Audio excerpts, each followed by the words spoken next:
for being here, staying this long. Thank you to the Center for Contemporary Arab Studies and Dr. Davis, and also specifically Dr. Mako for bringing us all together and for having the initiative and foresight to do this.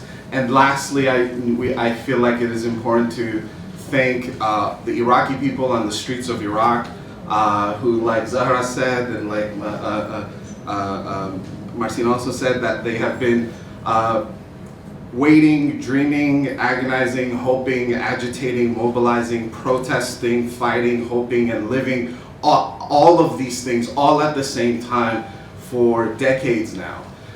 So I want to make what I want to talk about is 6 different points or 6 different issues that I think are giving part of the reason or giving rise to the demands that people have in response to them. And I then want to lay out 3, what I want to say are tectonic plates, 3 fundamental issues that surface up in these 6 issues. But excuse me for 1 second, in the sense that I feel like I have to address, with all due respect, 4 points that you raised, Ambassador. The first, I think it's very important to not make the distinction or not between rationality and passion, especially in a place like the United States, because the view that we have of the Middle East is constantly of people with passion who lack rationality. And I find the slogans and everything that Marcin was saying about the protests that are happening in Karbala to be rooted in sophisticated rationalisms, social scientific in a sense, right? So that I think it's important not to make those distinctions. Okay. Second, in terms of identity politics, I think it's important here to historicize that there is a continuity between Saddam sectarianism and Paul Bremer and the American administration sectarianism in Iraq.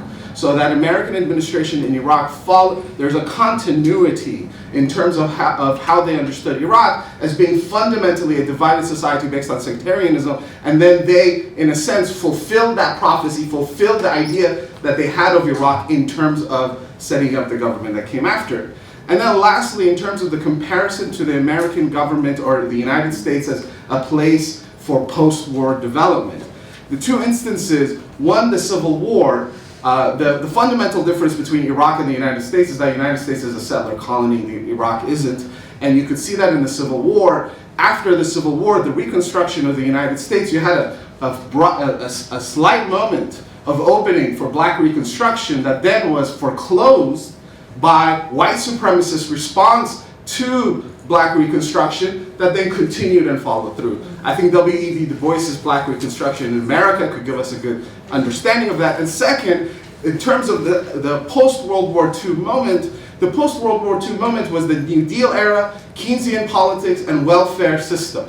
The United States, after the occupation of Iraq, ensured that a welfare state does not develop in Iraq. So you could see that in the drafting of the Constitution, in which Zalmay Khalilzad was very much involved in. They made sure to take out those parts that was of the welfare constitution. So I just don't think that the United States has a lot for us to offer in that sense. I think we might need to look at elsewhere, potentially Iraq's history itself, and some of the revolutionary movements that folks have been addressing. So let me get to my 6 issues now. The first is, one of the main issues that we're facing in Iraq is infrastructure.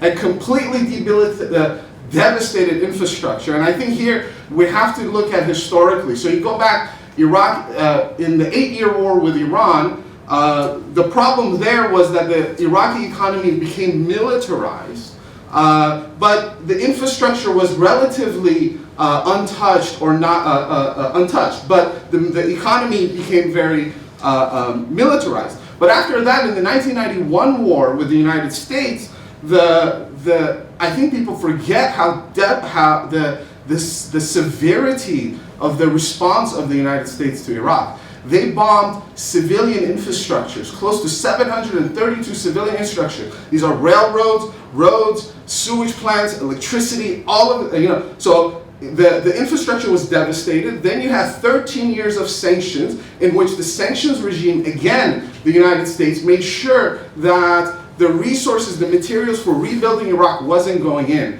And then 2003 happened with shock and awe, which was meant to shock Iraq in terms of the ability of the United States to inflict violence and to awe its people in terms of the power and capacity of America's might, right? So that after that, so you had all of that, and then you have 2014 to 2017, which is the fight against Daesh. So the infrastructure is completely non-existent, and it hasn't been rebuilt. So second, the war with Daesh. The war with Daesh, you know, in our imaginary in the United States, wars are precision-guided weapons that are surgical strikes that hit specific homes or a leaf on a plant. That's not how it happens. If you go from Baghdad, go to the Kurdish region. Along the way, you see the cities have been leveled to the ground, right? I mean, this is the model of the Battle of Fallujah in 2004. You level the cities and then you go in. So you have 1.6 million people that are displaced. The United Nations puts the estimate at 6 million people in terms of housing and food insecurity. So these are real. This is what people are then responding to. Those internally displaced all throughout Iraq. Yeah. The third, so infrastructure war. The third is a state that lacks capacity. And here, you know, it's one we could give solutions to the state. But the problem of the state is that it's unable. So Adil Abdul Mahdi could say, we should do this in Karbala. But then how is that policy going to come all the way down to Karbala so that X person goes and does that?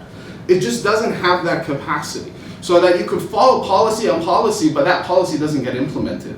And I think my colleague here is going to talk a lot more about the institutions. Suffice to say, so that my argument follows, some of the problems is that you had overlapping jurisdictions that was sold to Iraq as checks and balances. And then you have the rise of parallel state institutions. So then Adil Abdul Mahdi, because he can't get the Minister of Education to do something in Karbala, will just do it himself. And so now we have a Ministry of Education within Adil Abdul Mahdi's prime ministership. I mean, I don't think Adil Abdul Mahdi has that, but the previous prime ministers did that. So you have parallel institutions, and so this causes all kinds of problems.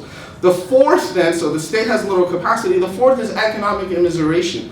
The occupation of Iraq's longest lasting legacy is the economic restructuring and the reorientation of Iraq towards a neoliberal free market system. I mean, the Americans, if you look at the memoirs that they're writing, if you look at what they actually say, were demagogic about their belief in the free market.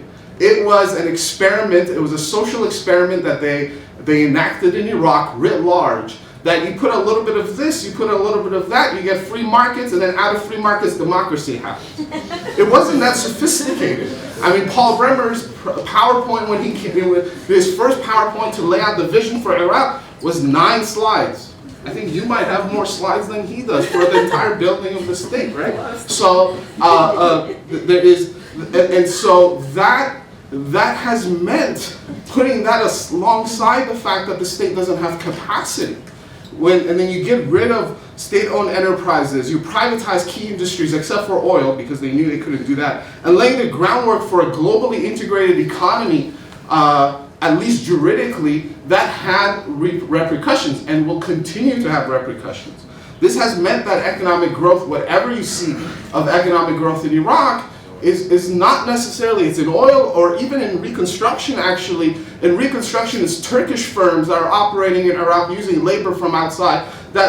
Because the idea is we need foreign direct investments and whatever, and so then, you don't have the Marshall Plan of post-World War II. You have an anti-Marshall Plan that every political elite also in Iraq feels like, this is their agenda. And this leads me to the fifth, which is the political parties. The political parties in Iraq lack any political ideologies. They don't have an ideology. They believe in themselves and in individuals and in families and in the rights of individuals and families and the legacy to remain in power.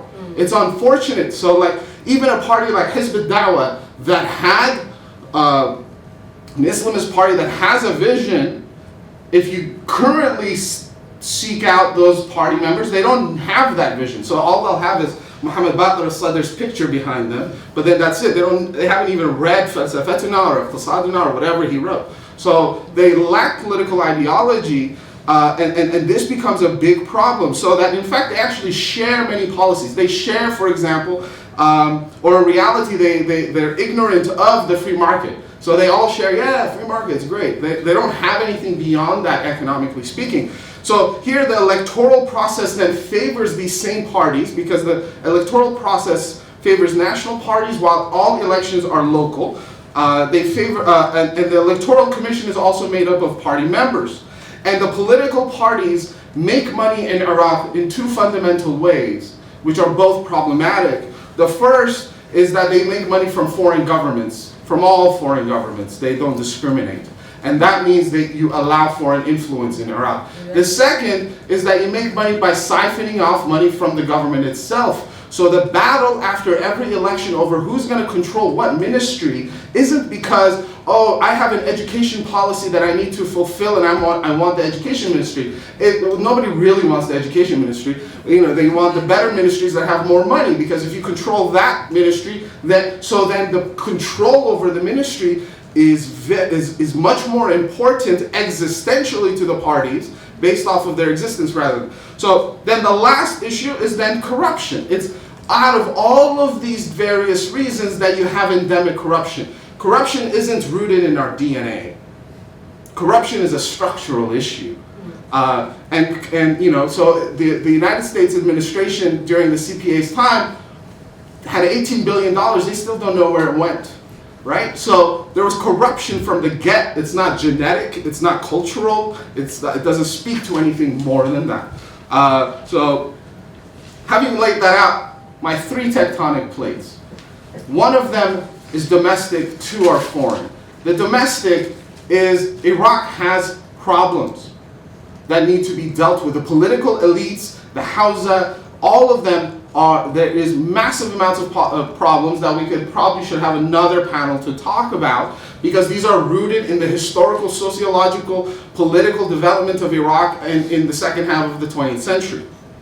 The second, so that these will resurface often. The second tectonic plate is dealing with rebuilding a war-torn country in the global south within 21st century global capitalism that has absolutely no room for understanding what it means to invest for the purpose of human development rather than capital accumulation. I mean, Iraq is not exceptional. Iraq, so what is the difference between, there is differences, but then there's also similarities. What does it say that you have protesters in Baghdad, protesters in Beirut, protesters in Quito, protesters in Santiago, protesters in Port-au-Prince, all talking about similar issues? Because the way that the global structure is set up is not set up to favor people on the ground and their daily lived experiences and the toxicity that they face. So that maybe part of the problem is the problem that was born in Santiago, Chile in 1973, and maybe, perhaps, hopefully it could be buried in Baghdad at some point, and that's the problem of neoliberal development that masquerades itself as being post-ideological when it's severely ideological. Utopian in a pejorative sense. And the last tectonic plate is the regional geopolitics that we talk, and here, you know, we talk a lot about Iran, and I think there's a lot of concern about Iran for good reason. But Iran isn't the only player. The Saudis, for example, who are in conflict with Iran, were the ones that gave money after the war with Daesh, gave loans to the Iraqis because they wanted to establish a presence in Iraq, because the United States doesn't feel like it owes Iraq anything. And they're in conflict with each other. And here the problem is that you have, the United States has set up a geopolitical situation in which a lot of these actors are playing a zero-sum game. It's an existential crisis for many of them. So then they're going to fight with everything they have, including Iran. In other words, don't hate the player, you gotta hate the game. And the game is set up by the Americans. Sometimes it's not that complicated of a problem. The United States could do a lot in calming down the situation in the region. The region is not a complex place that always talks about the epic problems of the people of the Middle East. Sometimes the problem is the epic influence of the United States in the region that then sets up the game that develops into these all kinds of ways. So let me conclude by saying that what I'm trying to lay out is that Iraq's problems are large and quite frankly overwhelming, that the people of the place we call Iraq have a tall task ahead of them. And what's happening is at the same time exciting and scary. But I think what we could say is what you're seeing on the streets of Iraq is it's a moment of imaginative opening in which people are tired of what is pragmatic, what is practical, and the bottom line. And when you do that and your political imagination opens up, you might not be able to achieve the thing you want to achieve today, but maybe next week, maybe next year, maybe in 10 years. But that's what we need. Thank you.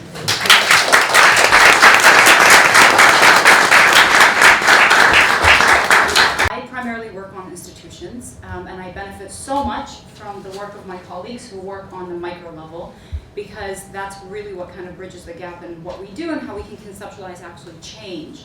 But one of the things that I want to caveat in speaking about the structural problems with Iraq, there was an entire political economy that was tied into state building that really did two things. One, it preferenced external experts, academics, who were paid a lot of money to draft Iraqi institutions, from its electoral laws to its constitution to its economic and kind of privatization model of how the state ought to be built. That had another effect that's tied to that, is it completely undermined and excluded really capable Iraqi technocrats from these processes. And so what we have is a constitution that's really vague and incomplete, right? And I'll talk about some of the benefits of that. There's some good things that can be taken away from that. But overall, what we're actually seeing in terms of electoral laws even, and questions of proportional representations, questions of federalism, all of that are a product of these external technocrats that had very little knowledge of Iraq, but were embedded in the CPA state building, as well as the UN state building model, that tried to create something really, really quickly, right? Without the forethought of how these key questions would play out 15 years down the line. And so I'm going to go into what some of these kind of incongruities of state building are. One, Iraq has a really fluid and weak constitution. In fact, we don't really know what kind of state Iraq is. Iraq is the weakest federation in the world if we look at the territorial distribution and fiscal distribution of resources and allocations for a federal model, right? Who are the winners of this weak asymmetric constitution and federalism? The KRG. Why? The KRG hired key academic experts to draft the constitution that was purposely vague, because it favored this really, really, really powerful regional, sub-regional autonomy that the Kurds enjoyed, that no other group in the world enjoys when we look at sub-autonomous regions. When we look at fiscal distribution, when we look at the relationship between the region and the state, when we look at the electoral distribution of the region in relation to the federal government of Iraq, this is something that we really don't even see in Northern Ireland, right? The other thing that's really weak about the institutional structure of the state is this question of coalition building. Iraq is a really vague proportional representation system. The coalition building happens at the supra level, right? Once the electoral winners are announced. The coalition and proportional distribution allocation of seats does not happen once government is formed. What does that mean? As Yousef mentioned, and as my colleagues mentioned, it leaves a system that's very open to elite ethnic capture. What happens when you have a electoral system that's very open to elite ethnic capture? You exclude. Because the entire system is predicated on prioritizing actors over political parties, actors over platforms, and above all, and the most important component, actors and sectarian quotas over the public good and public policy. Iraq does not have public policy. Iraq might have a foreign policy, and it's a robust one, right? And it's been on generally a decent trend, but in terms of domestic public policy, it doesn't exist. It doesn't exist because it's susceptible time and time again to this elite ethnic capture, right? where quotas are allocated based on ethnic party affiliation, and I use ethnic to include, not just along sectarian lines, but in looking at the Kurds. The KRG is ruled by two notoriously corrupt family clans. The KRG killed its own people in 2017 in protests. The KRG is usurping native lands, right? From the Yazidis, from the Turkmen in disputed territories, and from the Assyrians. This is happening as we speak, right? So you have this state system with a pretty strong region that constitutes three governments that has very little ties to the central government, but also a central government that's extremely weak in how it operates, and the lack of public policy on a domestic level and regional level makes everything much more difficult to govern. And so you see indicators like this where, and I didn't include the trajectory pre-2002, these are from the World Bank, their governance indicators, and over a 16-year time period, we actually see very little variation. I've scaled the y-axis on the graph. It's supposed to be out of 100. You can think of Norway, Canada, Scandinavian countries as scoring 100 on these indicators, and some of the worst places in the world, Yemen, the DRC, the Democratic Republic of Congo, Libya, etc., scoring amongst the worst, so you would fall pretty close to 0, right? But if we look at Iraq, really not much has changed, actually, right? Even when we scale it down to a level that we can understand. And in fact, if we look at the data prior to 2003, some of these indicators were much better, right? Things like PSNV, which is political security and nonviolence, that was better under Saddam, right? Because the state had a centralized capacity and control over the use of violence, a pretty autocratic one and a pretty repressive one, right? But at the end of the day, militias didn't proliferate, right? And if we look at things like voice and accountability, obviously not very absent, not very present. But if we look at GE, which is government effectiveness, that was slightly better under the Ba'athist too. What does government effectiveness do? It measures the things that a public policy ought to contribute to society, right? It's how government deals with everyday governance. These are fiscal allocations, these are distributions of wealth, these are, the welfare state. And America has a pretty robust, actually, welfare state, right? And we benefit from it. But, so overall, really, really weak. In terms of, I want to hark back on the question of federalism and the problems of asymmetric federalism. It does a couple of things. One, it does not define the relationship between the regions and the central authority. What are the implications of that? How do you allocate oil revenues? Right? How do you distribute revenues, take revenues from rich provinces to the least well-off provinces? And I want to caveat with this. The Rumaila oil field in Basra is the largest oil-producing region in Iraq. Iraq is the top 5 oil-producing state in the world, right? Basra has the 3rd largest known oil reserves in the Rumaila oil field in the world. So you can take Venezuela, you can take Saudi Arabia, you can take the United States, you can take Iran, Iraq. The Rumaila oil field has the 3rd largest proven reserves of oil in the world. And Basra is the most disenfranchised province in Iraq, right? Again, speaking to this absence of public policy and kind of effective governance, right? That's completely absent. Now, if we take that and look at how asymmetry fits with it, there was a lot of talk a couple of years ago about forming a region in Basra. Well, how do you go about doing that? The Constitution doesn't really define it, right? The KRG was such an exception during the constitutional drafting process that the Constitution that was produced more or less has made the KRG the only really capable region that can exist, because it's so loosely defined on how to create a region.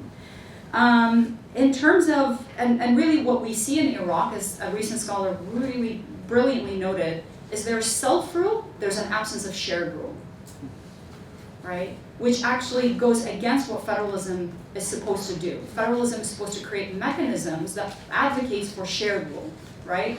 And that shared rule gets to, the formula is different, right? Not every formula works the same when you apply it to different places. What works in South Africa is not going to work for Iraq, right? But there's supposed to be a formula in place, and that formula is not there.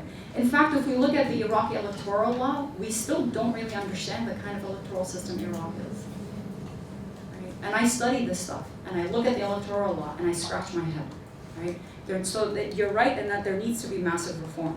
Now, in terms of the grand coalitions, which have really captured state capability and state capacity, right? It's here through the grand coalition that corruption is manifested, right? Corruption is a product. It's not an outcome of Iraqi society. It's a product of the system, as it is everywhere else in the world. And so, from America to Iraq to Chile, it's not something that's ingrained in society.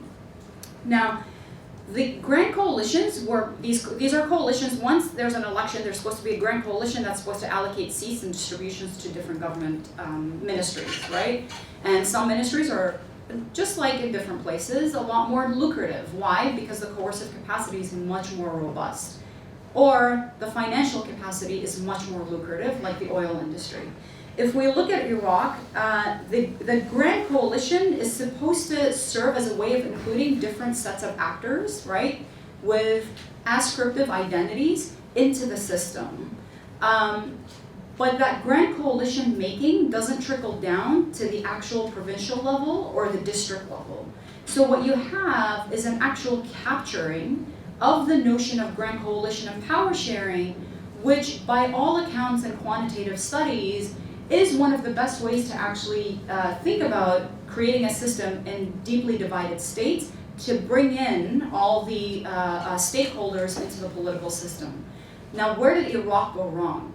Iraq went wrong with the early drafters in not really defining what these grand coalitions look like and not really setting the rules of the game of how these grand coalitions are to be formulated. For instance, if we look at Northern Ireland and Belfast, Northern Ireland, once you have an election, there's multiple grand coalitions that are formed, and allocations of seats and key governing positions are not only distributed at the kind of macro level, they're distributed down to the district level, right? And the kind of different states. Why? Because you want to make sure that no particular group captures, right, the actual coalition-making process and thus captures the actual ministerial and or public policy component of governance, right? Iraq lacks this, right? We see grand coalitions happening here, these coalitions capture, and they actually don't share. And in fact, these coalitions reproduce the same actors. In many ways, actually, in the same way that Saddam did, right? So there's an institutional replication here that's based on memory of who owns the state, right? Under Saddam, it was the Tikriti Sunnis. Let's give it that, if we want to make it simple, right? What we're seeing post-2003 is really the Shia and the Kurds who are the winners and everyone else being losers. Which takes me to the next point, the question of de-Baathification. I think we underestimate how much of a tool of exclusion de-Baathification became. In one of my interviews with one of the the initial members of the De-Baathification Commission in 2004, an Assyrian member of parliament, Yonadim Kenna, I had interviewed him because I wanted to get an idea of how the actual machinations of de-Baathifications took place in the early negotiations. And he very flat out said that what we saw was the exclusion of really capable technocrats. Technocrats who had worked in the oil sector under Saddam Hussein, technocrats who were super educated, were not only excluded and targeted under de-Baathification, and these were Sunni and some of them were Shia as well. But what happened was then foreign firms brought in their own technocrats and experts, completely subverting the state capacity that was there, because Iraq did have a pretty robust state capacity, and in many ways actually even survived to an extent even under repressive sanctions, one of the most comprehensive sanctions regime that was ever implemented, right? To the point where the UN actually uses that model of how not to do sanctions nowadays. Which brings me to kind of, I want to get into some closing remarks, and I'll get into some of the data and what this means for protesters. The Muhassasa system is an outcome of this vague constitution, a really, really even vaguer electoral law, right, that favors grand coalition making amongst the winners and does not include the losers, right? And so what we're seeing is a state in the north captured by the Kurds and their coercive apparatus that suppresses their own people and minorities within the KRG and outside the KRG in disputed territories. And in the rest of Iraq, we see a state that's there, there's an Iraqi army, but really, really co-opted by militias. right, tied to different foreign actors. And if we look at actually data, SIPRI data, of the militarization, Zahra, as you talked about, of society, between 2003 to 2018, at least that we know of actual arms sales that we can trace, Iraq is one of the highest importers of arms in the region, right? But a really, really weak coercive apparatus. Where are these weapons going? Who's in control of this arsenal, right? And what is the relationship? How can we reel in these militias into a centralized Iraqi state, which is going to be one of the toughest questions that Iraq is going to have to grapple with, right? Security sector reform. And I kind of want to get, and the Ta'afiyya system actually feeds into that militarization, right? Because these militias tend to be tied to different political parties. Rochelle, can I flip it to the next slide? This is data from the latest Arab Barometer Index findings for Iraq. The survey actually was just released in 2019. Although I have to caveat it by saying that that top left graph is from the previous Wave 4 Arab Barometer data. But what we see here in all of these cases over a 5-year time period is time and time again, Iraqis are talking about corruption as the single most important issue when it comes to tackling problems of governance in the country. Not sectarianism, not foreign influence. They're really looking domestically at how these problems are manifesting and what their core grievances are as they're tied to them, right? May I have the next slide, please? Within the same data, this is also from Arab Barometer, the 5th wave, perceptions of corruption, if we compare Iraq with the rest of the MENA region. To the left, you have a small percentage of group that says, of those who were surveyed in Iraq that said, corruption is really a small issue. Iraq ranks the lowest, which means that a good portion of Iraqis, which is what this graph here indicates, find corruption to be one of the biggest issues and the most pervasive issues in governance, right? That they are facing. Imagine, 3 years ago, there was one of the world's most notorious terrorist organization that took over 1/3 of the country, right? 3 years onward, after liberation, so to speak, and I use that very loosely, right? You have corruption as the biggest problem that people face, because corruption trickles down to how people live, right? And what shapes people's livelihood and upward mobility.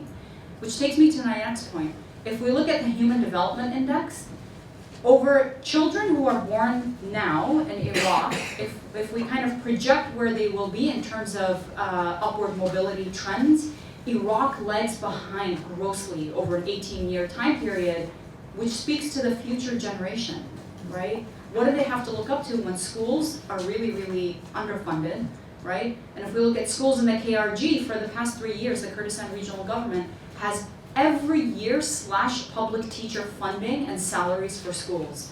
In fact, in 1 year, teachers in the Kurdistan region weren't paid, right?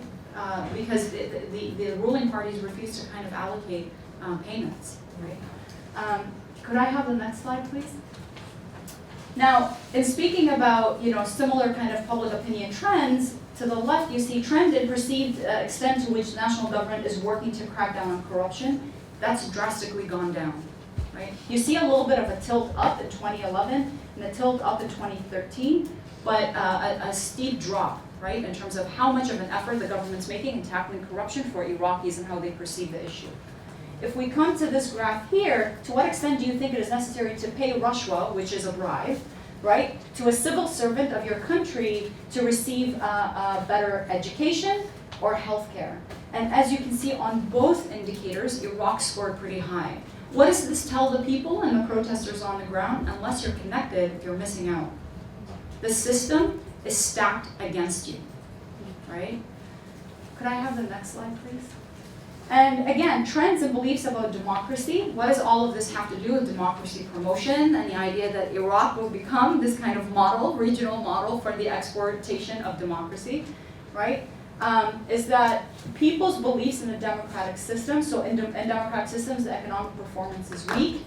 That's also pretty highly reflective, right, of how people see it. Democratic regimes are indecisive. These are all pretty negative perceptions of democracy. These are not positive perceptions of democracy amongst the Iraqis, right?